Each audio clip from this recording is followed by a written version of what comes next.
What causes suffering? One type of suffering is very easy to explain. Physical suffering. You have a nervous system. It's sensitive to touch. It's sensitive to passing signals. And some of those signals are difficult. They're painful. They come back, and by the time they come back to you, they hurt. They're difficult. That's physical pain, physical suffering. What do you do about it? Whatever you can. You go to doctors, you eat better, you do what you can to keep the body healthy, do yoga. I don't need to tell you what to do. There's so many things you can do. And there are things you can do that make it worse, and things you can do to make it better. People ask me, what if you just have terrible chronic suffering? It's terrible. It's such compassion for people that are being forced to suffer. Maybe they have to take narcotics. Maybe they have to take things that make it bearable, right? Maybe they can try different techniques, holistic things, and so on. Don't judge people. Different people have different tolerances to pain. Don't judge. Just do the best that you can to keep the body healthy, keep the nervous system healthy, and how you go about it is your business. It's just you need to take care of yourself. But that's not most of your pain. That's not most people's suffering. There's this inner suffering, psychological suffering, mental suffering, emotional suffering. Look at me. You have complete control over that. 100%. You are the cause of it, and you are the solution to it. And they will not tell you that. They will tell you the world is causing your mental and emotional suffering. Somebody else is causing your mental and emotional suffering. Things that happened to you 20 years ago are causing your mental and emotional suffering.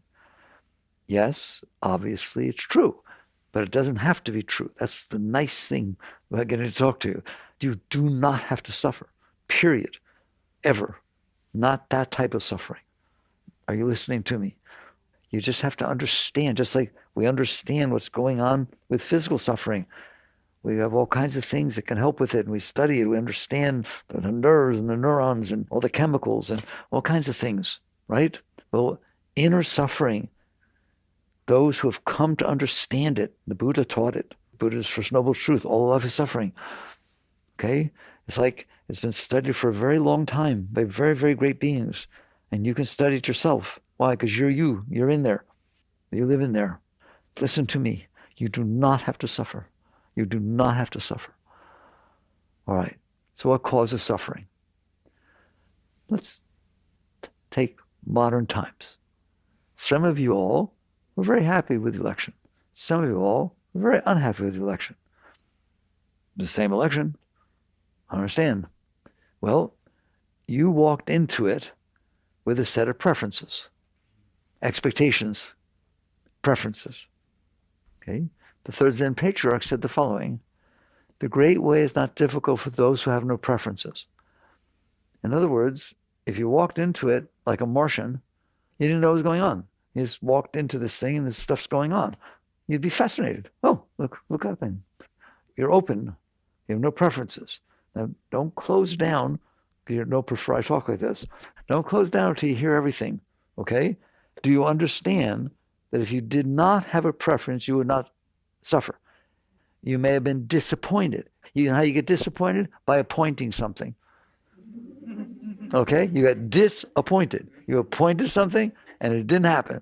So that's what's going on. So that's the bottom line. And again, I know you don't want to live like that. I know you can't live like that. I know you don't understand. I just want you logically to understand that if you did not have a preference, you would not suffer. You would not be disappointed. Okay? So there's the basics. So where did you get your preferences? I know you think you made them up. That is not true. That is absolutely not the truth. You are programmed with your preferences. Exactly the same. I'm a computer guy, you know that. Exactly the same as we program computers. We put lines of code in, and it behaves accordingly when it runs by the lines of code. Your mommy treated you a certain way. They took your blanket away too soon. Your first husband left you. Your child died. Things happened to you. They programmed you. Psychology says man is the sum of his learned experiences. That's not true. That's not who you are. But that is what your psyche is. That is your mind and emotions, your personal self, your ego. Your preferences, your hopes, your dreams, your concepts, your views, your beliefs, they are things that were programmed in you, in your mind and emotions, based upon your past experiences. If I take a computer, no matter how brilliant it is, and it has no data, guess what? It knows nothing. The only data you took in was what you took in. What you have inside of you is what you took in. Where'd you get it? I read a book, you took it in. I saw a movie, you took it in. I had an experience, you took it in. How much do you know about what you know nothing about? As funny as it sounds, you need to listen to me. You have had experiences. How often do you have an experience? Every moment of your life, you have an experience. Did anyone else have the same experiences, exact same experiences as you've had during the sequence of your life? No one did they?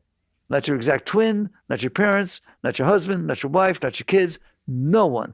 Not only did no one ever has and no one ever will. Moments don't repeat themselves. It's just coming and going. It keeps changing. And you see the moments that you see.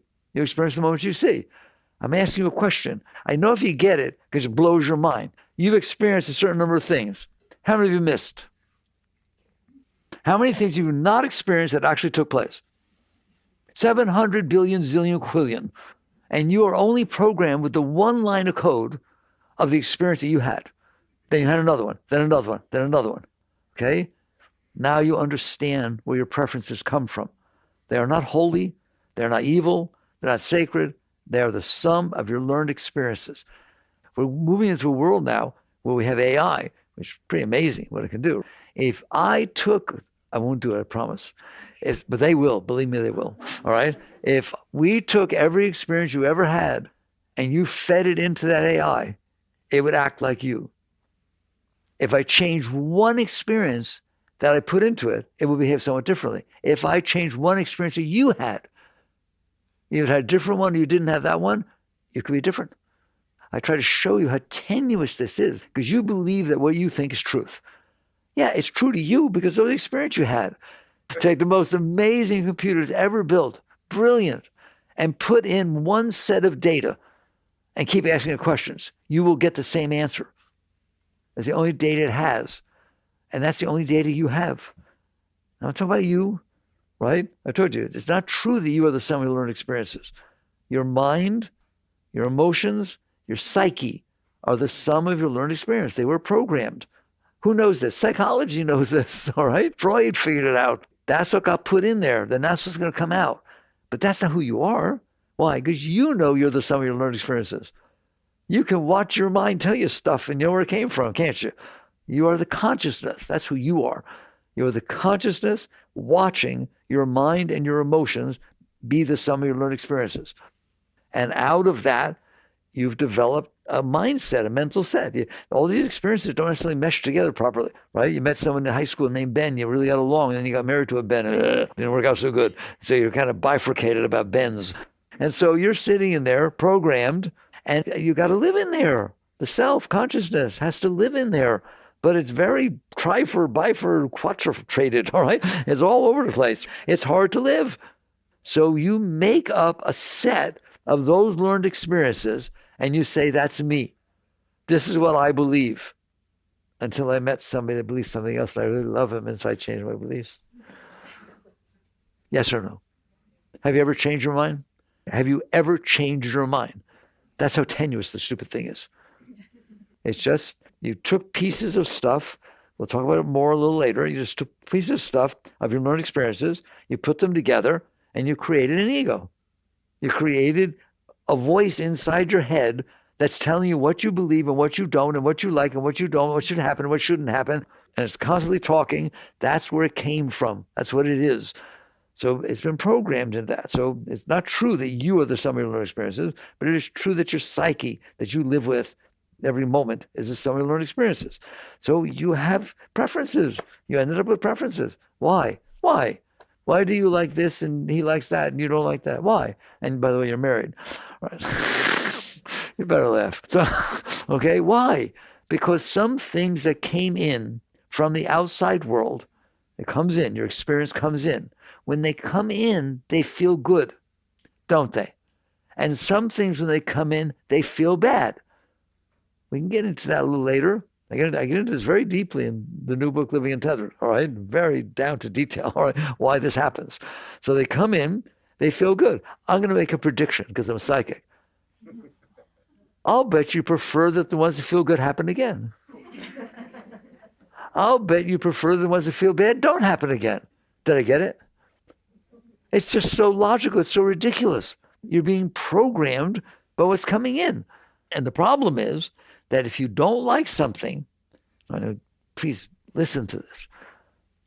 Things are going on all over the place, and things are going on in front of you. There's people here, there's clouds, there's weather, there's everything going on. Some of it just comes right in and goes through. What part? I haven't figured it out. I know it's at least 95%, and maybe 99% of every single thing that ever came through your senses passed right through. The white lines on the road, the cars on the road that you never owned one, you don't know anything about it, the trees, the this, the weather, the cloud. Look how much is coming in. But some of it, like the car, I do that onto the soul, right? The car that looks like your girlfriend's car and there's somebody snuggling in there. At least it looked like it.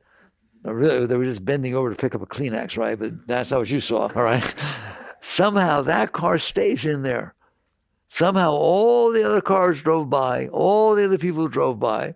But next time you see your boyfriend or girlfriend, something will be talked about. And it wasn't all the other cars. And it wasn't the white lines. And it wasn't the clouds. If it doesn't feel good when it comes in, and you're separated it, by the way, right? That car's the same as any other car to everybody else. It comes in. If it doesn't feel good, you don't want to feel it. I have to qualify, but explain it to you. There are times you really do want to feel something. Like you turn the corner and the sunset is so gorgeous. You just melt. It blows your mind. You use words like this. It touched me to the core of my being. I felt like I was in the presence of God. A hug can do that. A kiss can do that. Nature can do that. Music can do that. It can just take you away and melt you completely into it, can't it? It's beautiful. That is because you let it come in. You let it come in. That's its nature. It comes in through your senses, passes through your psyche. It doesn't get blocked. It doesn't hit anything in your psyche from before, all right? You're open. That's what the words mean. You're open. You're clear. You let it in. Those 60s words, okay? It comes in and it touches you. It literally touches you in there, your soul, your consciousness, the essence of your being. And it pours into there. And it's the most beautiful experience you ever had. There's no experience more beautiful than being touched to the depth of your being, is there? You know how many times you've been touched to the depth of your being? I could count on my hand. It's always there. What is? Your consciousness is always there. Why doesn't everything touch you to the depth of your being? Because you don't let it. There's no way, if it starts coming in and it doesn't feel good, you're pushing it away. You have hands in there, don't you? Have you ever pushed away a feeling or a thought because you didn't want to have it? No way that's going back to the depth of your being, is it? I didn't let that all the way in there. No way. It happened. I can't stop it from happening, but I don't have to let it all the way in. You're in there doing this, are you not? How often? Every moment of your life. It doesn't feel good, then I don't want to feel it. It's just a form of suppression I call resistance. Do you resist things in there? Well, let me clue you in. If you resist them, they ain't coming all the way back. That's the purpose of resistance, isn't it? I don't want it coming all the way in. I don't want to, one of my favorite sentences is this, I don't want that to have happened. What does that mean, I don't want that to have happened? It happened. If it didn't happen, you would not want it to have happened. It did happen. But you can't accept it. You can't allow it to come in and pass through. So you resist it. You push it away. You do it every moment about all kinds of things, don't you?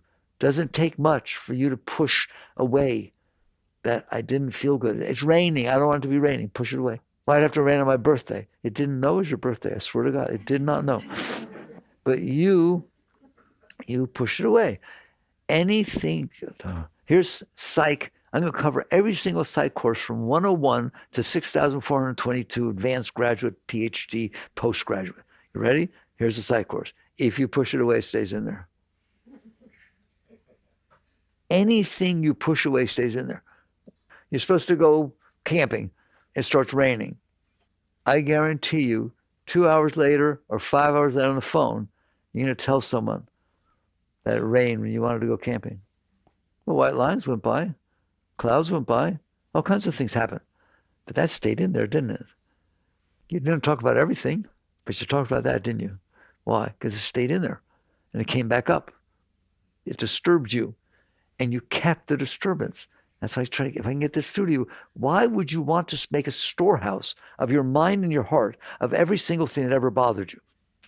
If you store every disturbance that you ever had inside of you, did you have any disturbances in high school? They're still in there. How do I know? Go to a high school reunion. I advise against it, okay? But go to a 20-year high school reunion, and you wait till you feel how you feel about those different people. It will be exactly what you stored in there. And don't call that memory. A computer has memory. It doesn't throw it back up by itself. It doesn't keep the, I don't like it.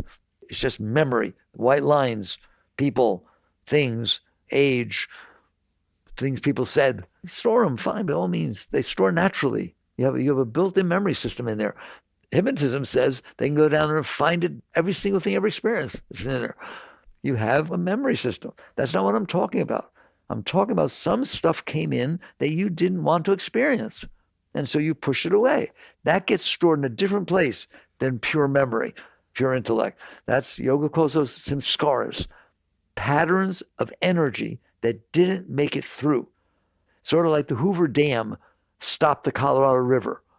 Whenever it did, it's still happening. That river wants to flow through. Anything you ever, I'm afraid to tell you this, anything you ever pushed away is still in there. And not just still in there as memory. It's that if you drive by a sign and some pictures on the sign, or you drive by a McDonald's or anything like that, and you had some experience 20 years ago in high school, and you embarrassed yourself, you dropped some ketchup and kids laughed at you, all right? It's coming back. That's not pure memory. That's a samskara. That's a pattern of energy that you stored inside. And so it stayed in there. It's like, I explained it again in the books, I try to write it to you. You have will. You have will. You can do things in there, can't you? All right? You can push things away. You can express will out here. You can lift your arm up. It's will. You have a power called will. Someday you'll understand. You go deep into meditation, you'll understand that it's a power of consciousness. Concentrated consciousness has a power of will. For you to apply will, you have to concentrate. You have to apply the focus, like a magnifying glass out on a field. There's sun everywhere. Put a magnifying glass out there. It's burning the leaf underneath it. Concentrated energy. Your will is your consciousness focusing, and you have this power of will. You just used it to block the energy that was coming in from outside. So it's a pattern's coming in. It comes in. It's supposed to make it through and feed you. It doesn't make it through. Why? You stopped it. It will keep. I always teach the same thing. I feel bad, but you need to listen. All right? That will is like the Hoover Dam. That energy needs to keep going through the universe. It's trying to make it through you. But it can't. It hit a blockage. That's what a blockage is. If you asserted will, no, I don't want to feel this. Well, what happened to the energy that was passing through? It circled around your will. That's how energy stays in one place. It circles around itself. That is what a samskara is. That's a very deep understanding of yoga. There's essence of deep yoga teachings are get rid of these samskaras. Why? Because they're in there waiting and trying to come back up. That thing that you stored in there from high school or from 10 minutes ago because somebody sat where you wanted to sit or was wearing what you wish you had bought and you couldn't afford it. You do this junk in your head, don't you? Okay? And so the energy of it, the discomfort of it is blocked by your will. And now it circles around and stays there. You have stored that stuff in there. And so it keeps coming back up. And you have to keep fighting with it and struggling with it. This is inner suffering. I told you, there's inner suffering. What? Inner suffering is things happened outside. That's what happens. It rains. It does all kinds of things. Comes in, there's roaches run across the floor. Yes, things happen, don't they? Have we noticed? They come in. They're supposed to pass through. But it doesn't mean you don't deal with them. If a roach runs across the floor in your kitchen, you don't freak out. You know, oh my God, a terrible thing has happened. No, a terrible thing didn't happen. A roach ran across the floor. You feel it, you see it, you have understand. I told you once before. That's one of the oldest living creatures on Earth. They were around when the dinosaurs were here. Did you know that? They're serious stuff, those roaches. Okay? That's why they survived and live in your kitchen. So it runs across the floor. You deal with it. But you feel it, you experience it. It's a real thing that happened. You have to block it, never go back in your house again. All right, or yell at everybody or do something, right? It's just an event that took place. You want to kill it, that's your business. You want to spray it, that's your business. You want to pick it up and carry it outside? I pick them up in cups. She picks it up in her hand. She picks the thing up. I can't get him to do it. So we all deal with it differently. But the point is, first you accept it. First you accept that it happened. You have no right not to accept something that happened. Why? Because it happened. You're a very intelligent person. You can't make it not have happened. I don't want that roach to have run across my floor. I'm sorry it did. What you do about it is your business. But to sit there and don't want it, you deny it and let it ruin your life, that something happened, that's crazy. So energy comes in, and because we resist it, it stays stuck inside. And if you store it with pain, somebody asked me, I said, if you store it with pain, it's coming back with pain. I said, why? Why does it have to come back with pain? Take the color red and put it in a cup and go back in 3 days later. It's going to be red. Why? Why does it have to be red? You stored it that way. If you take pain and you push it away, it stays pain. It doesn't become love. So if it's stored with pain, it's going to come back. Does it not come back with pain?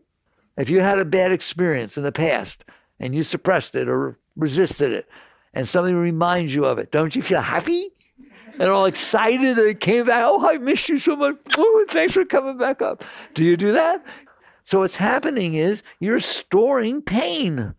That's what psychological pain is. It's events that took place that you couldn't handle. So you pushed them away and stored them. And so now you have all this stored pain in there.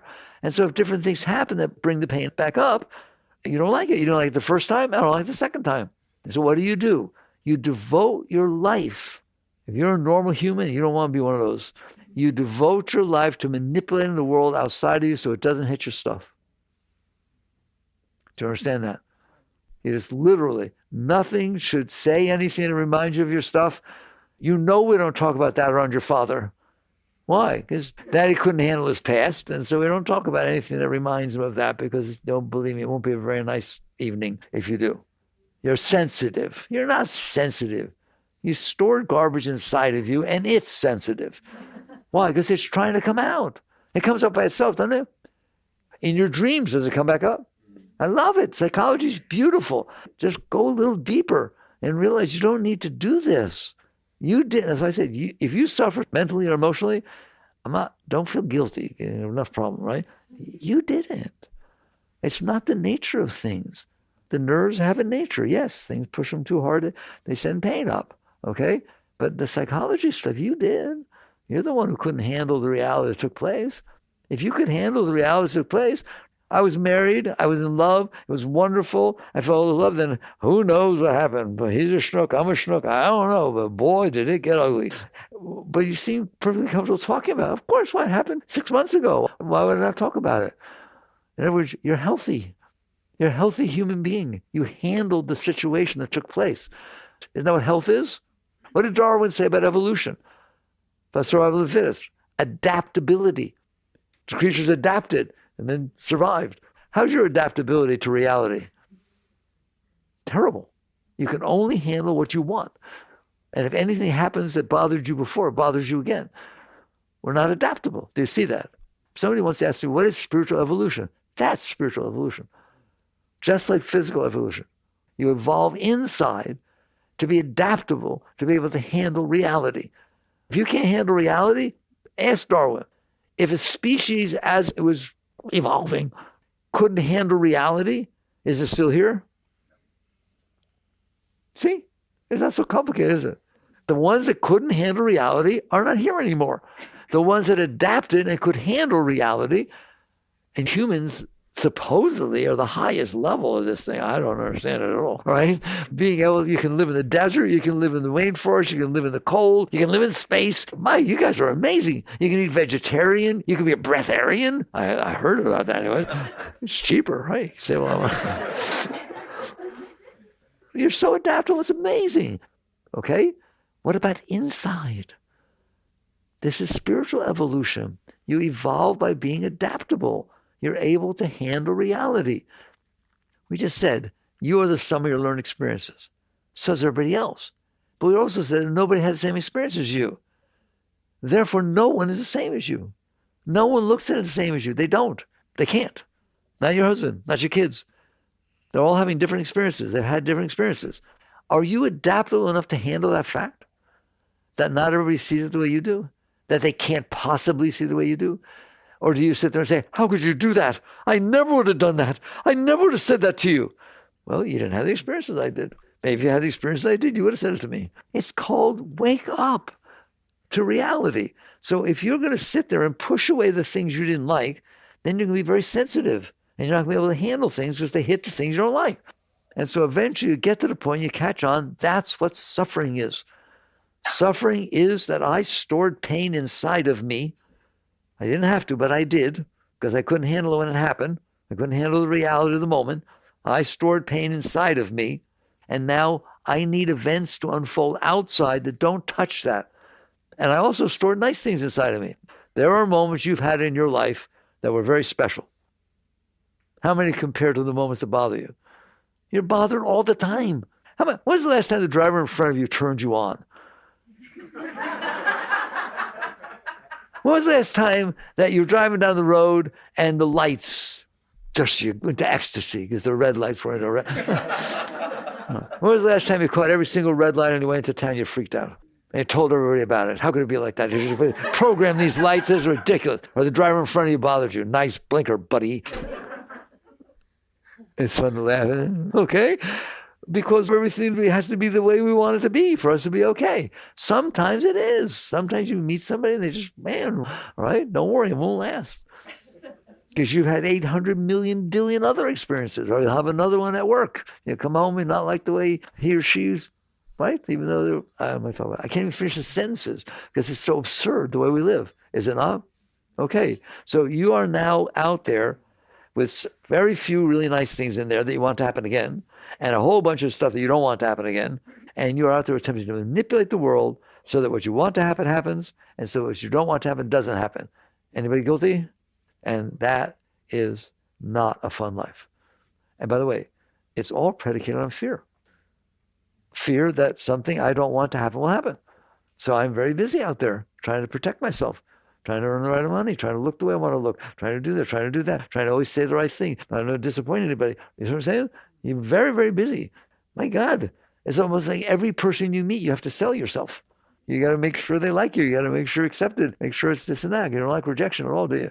So because you're in there carrying this bundle of problems, of pain that you stored inside of yourself, you have to make sure nothing touches it. And then even the positive stuff is a problem. Why? Because you want it to happen again. You just appointed it as a positive thing. So you get disappointed. You get disappointed that it doesn't happen again. You came and you told me you loved me so much and it was so beautiful. I just melted so much. Can you do it again? It didn't sound the same as last time. I'm not sure I believe you. Okay, it can never be the same because you've already experienced it. The first time it was a surprise. You're totally open. You're not expecting it. There's nothing in there blocking the experience. And it comes in and someone walks up to you and says, I haven't told you since kindergarten. I just thought you walk on water. You're so beautiful. You're so special. I was just embarrassed to ever tell you. That's pretty nice, isn't it? Okay, what if he does it every time? Ever since kindergarten, every time I say... Again, I want you to laugh. How true is what we're saying now? Do you want to live like this? Spirituality says to you, you do not have to live like this. It is not about coping. That's ridiculous.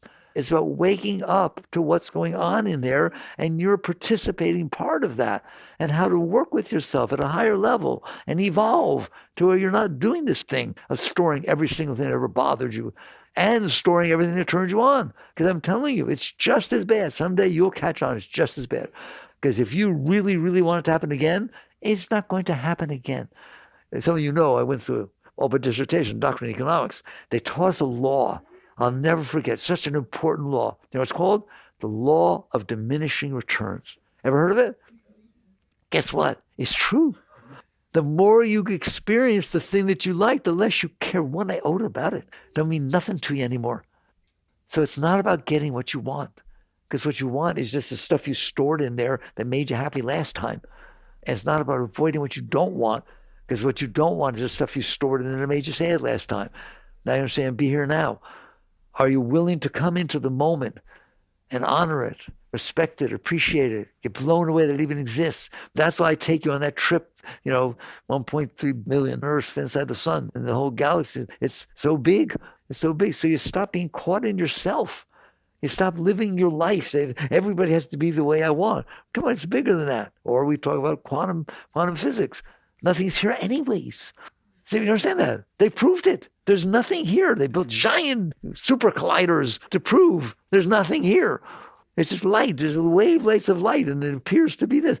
And you're getting upset about what? You can use your mind for greater things than screwing yourself up. Really. There are higher things you can do with your mind than think about what I want and what I don't want and how to get it and how to manipulate and control everything and get all upset because I didn't get it and get scared because I know I didn't get it this time, but it might happen last time. Anybody worry about anything? You know what you worry about? You worry that what you didn't like will happen again. Or you worry that you won't get what you liked last time again. You don't have to do this. And this is spirituality. This is why we have these talks. That's what it's about. You can have a beautiful life and not even struggle to have it. You do not have to suffer inside. Like I said, physical pain, okay, I respect, I understand it. Do what you can. Be healthy, do what you can. Help each other. Yes, we should help each other with physical pain. Psychological pain is self-inflicted. You did that by setting aside what you like from what you dislike. You decided, I want this to happen, I don't want that to happen. What happens if what you want to happen doesn't happen? I get disappointed. And I get depressed because I don't think it'll ever happen again. And she loved me. And I don't think anyone will ever love me. Okay? Or I'm scared to death that something will happen. I'm so scared. I wake up every morning scared. And I try to see what I can do to make sure it doesn't happen again. I devote my life to the lowest part of my being. The part of your being that was not able to handle reality as you grew up, all the way up, you have now devoted your life to make sure it doesn't happen again. You want to go back and visit your house where you lived before? No, I do not. Why? It was a terrible experience. I don't even want to go back to the state. There are therapists, and I don't blame them. I'm not picking on anybody. There are therapists that if somebody had a bad relationship and got divorced and really got hurt by it and is fixated on it and so on and so forth, they literally tell them, you have to move. You can't live in this town anymore because every time you drive by the restaurant, it reminds you. Every time you go here, it reminds you when you get hurt over and over. No, you're too sensitive. Just find another place to live. And it's perfectly logical. Why? Because you are too sensitive. But that is not the answer. The answer now we're ready.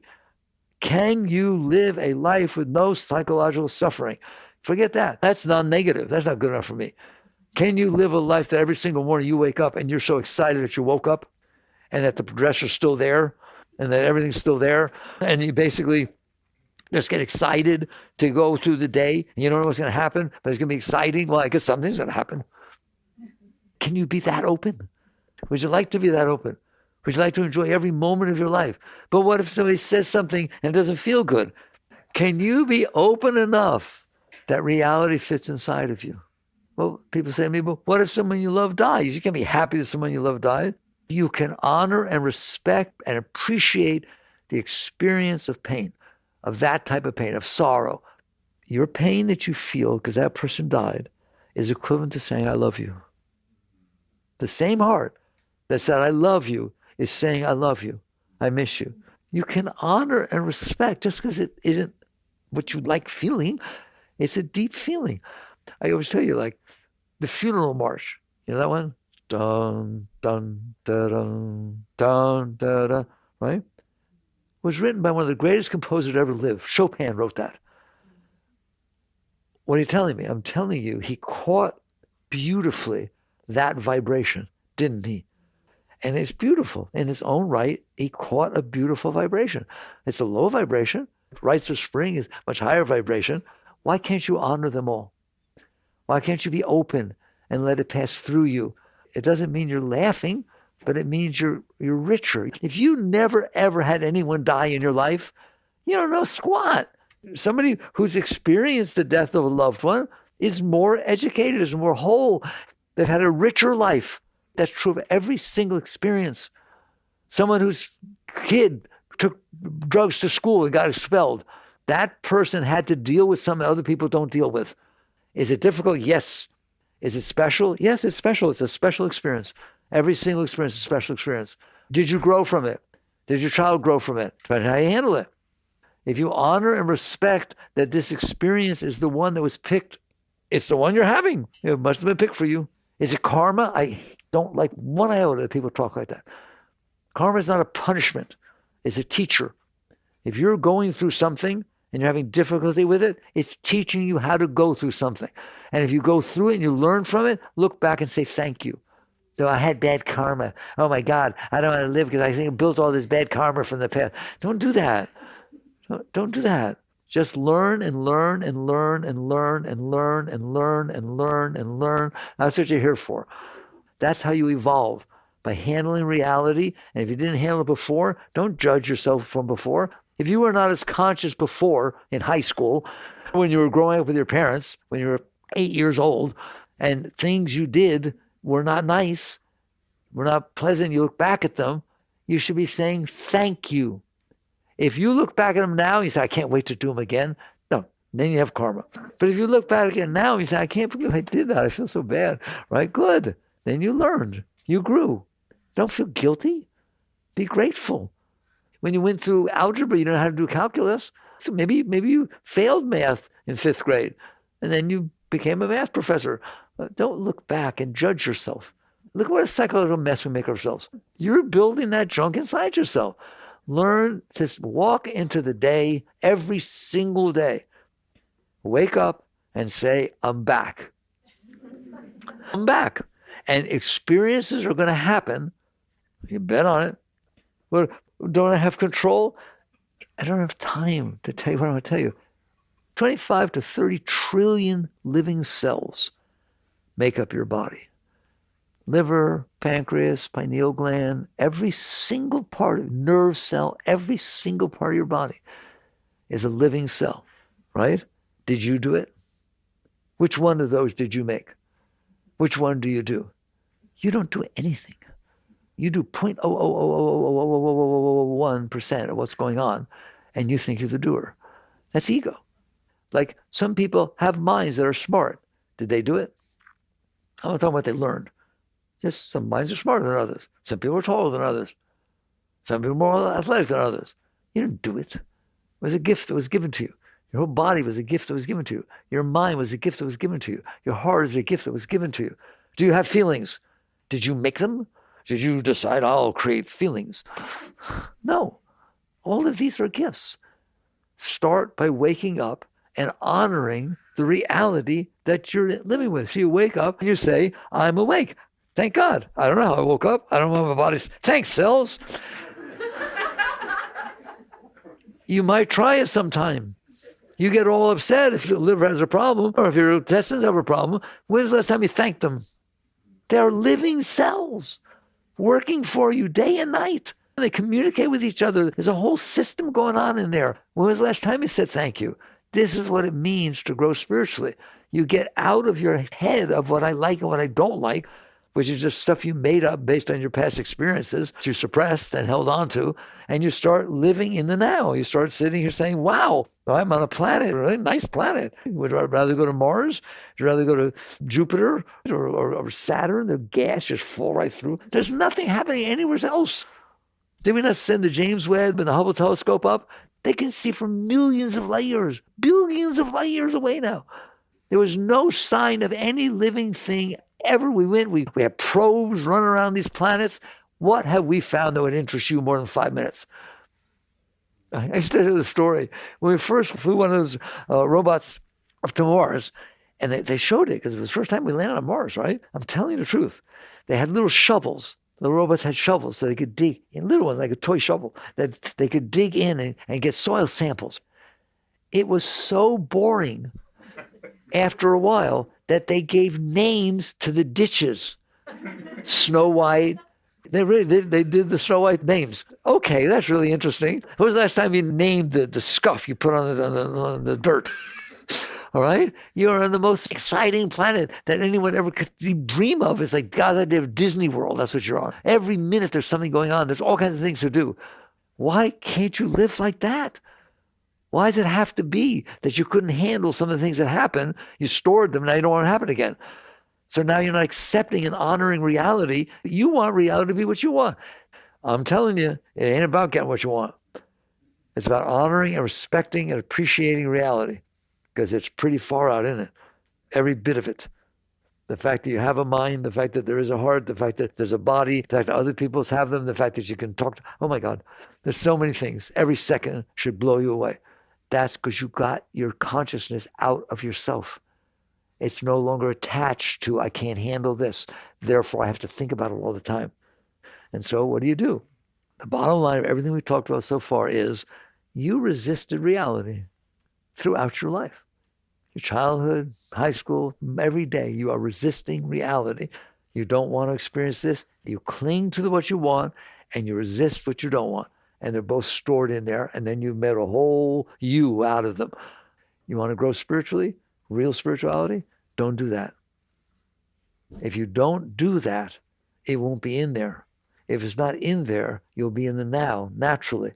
You'll be here, present, blown away that there are clouds. Not, oh, it might rain, I don't want it to rain. Or, it's hot. Right? It's hot because you're so close to a star. You are so close to a star, you feel its heat. It should blow you away. You sit there, oh my God, this is unbelievable, right? Imagine being close to a star, one of those big, burning, gorgeous things. And then think you're 93 million miles away from that star. How hot is that star? How are you not blown away by this? Why don't you just go, oh my God, this is far out. I'm circling a star. This is called using your abstract, intellectual, impersonal mind. That's what we talk about in yoga. There's the personal mind, that which stuff you kept from the past and stored in there and built a you out of the thing. And then there's this great mind, and you all have it. You all have the ability to think about that the star is up there. Possums can't think about that. You're evolved enough to have a mind that is that evolved. Use it. Okay? Think about that kind of stuff. Like I say to you, what'd you do today? Oh, you're going to think, I did this, I like this, and then this happened to me. No. You did a 360 on your axis. 360 on the axis of the earth. That's what you did today. Wouldn't that be fun if that's how you looked at it? How was your day? It's great.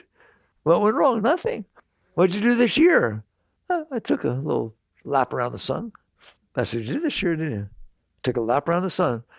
Now, put your whole heart and soul in the moment. Don't nod. It's not renunciation. You interact. It's an interactive sport. But you don't interact because you're not okay. If I can get one thing across, you don't interact with life because you're not okay with the way it is, and you need to manipulate it to be the way you can handle, which is how we all interact with life. You interact with life because I am okay, I'm filled with love and joy, and I'm going to express it. Have fun, because you will. I'm going to sit down and play the piano, and I'm not good at it. And if everybody laughs and walks out, I had just as much fun as if they clapped, because I wasn't doing it for them to clap for me. I was expressing the beauty and the music that's inside of me. I'm just not as good as Beethoven or Tchaikovsky. And you're just having a blast expressing the beauty that's inside of you, because that's what's inside of you. And if you're not experiencing that beauty, it's because you blocked it with that garbage you stored in there. If I take dark glasses and put them on, the whole world turned dark. If I store garbage inside of me that I'm afraid of, and I look out through that aura into the world, it's dark. If you really want to grow, stop storing this stuff in there. And that's what the great masters taught you. Purification, getting rid of some scars. If you stop storing this stuff, how do you do that? You can't start with the hardest part. Of course you can't handle the stuff you couldn't handle and stored in there. By the way, it doesn't just store down there, it rots down there. It gets worse and worse. It's like storing a virus inside the computer. It just touches everything. You had a bad experience in the past, and now somebody else says something and it has nothing to do with it, but it reminds you of it, so you don't like that person. And then, yes, it's just all, it's yucky. So don't start with that stuff. Don't start with that stuff. Start with the simplest, tiniest little things that there is no reason in the world you need to resist, but you do anyways. You're driving down the street and a skunk was around before you got there. Oh, okay, that's right. That's a perfectly natural reaction for a minute. Now, oh my God, where's that skunk? What, the government should get rid of these skunks. What kind of I'm going to vote. It's my vote. I want to go get rid of skunks. What did you do? You couldn't handle the bad smell for a minute? You had to make a whole thing out of it? Let it go. It's a tiny little thing. The cost-benefit analysis is keeping it is 100% cost. Letting it go, there's no problem, no cost, zero cost. That's your choice. That's your choice about heat. That's your choice about rain. You know who your guru is? The weather. You're all busy wanting to find a guru off in India, climb a mountain. You learn to let the weather be your guru, you will evolve tremendously. Why? Because you're not in charge of the weather. Can you handle it? It's just weather. I can handle weather. Then do. Then handle it. Then be happy about it. Then appreciate it. When it's raining, I would say this way. You know what happens when it's raining, when you don't want it to be? There will be food, produce at Publix. Okay? But now when I don't want it to rain, it should rain when I want it to rain. No, it shouldn't. It should rain when it rains. And you need to appreciate it. Work with yourself. If you will work with yourself with these tiny little things, you don't realize how much negativity you store in there. Somebody walks by, you call out to them, "Hey, Sally, how you doing?" No response. That bothers you. You think about that. What did I do wrong? She had earbuds on. She didn't hear you. Just let go. This is the art of learning to let go instead of what I just spent an hour talking to you about.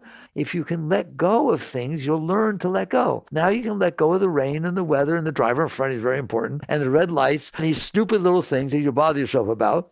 You let them go. And next thing you know, you'll call out to Sally and she'll turn around and say, "I don't have time for you." Oh, she actually responded, but you don't like what she said. That's bigger than she didn't respond. Then I have to figure out why she didn't. Now, oh my God, she dissed me.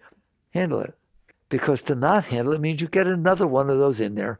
Is that what you want? Another samskara, another thing. Now you can't like Sally because she said, "I don't have time for you right now." Handle it. Let it go. Let it go. Once you let it go, you did a great thing for you and for the other person. Become open with the little stuff first. Then you're going to find out that you actually, just like you practice a sport, you get better at a sport, don't you? If you practice a sport, do you get better at it? Doesn't mean you'll be a pro, but you get better at it, don't you? If you practice an instrument, do you get better at it? Practice letting go.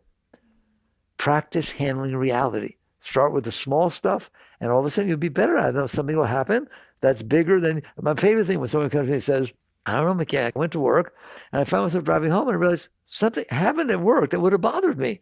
I didn't even notice. Oh my God, I guess I'm growing." Yes, that's growing. So basically, practice letting go. I dare you.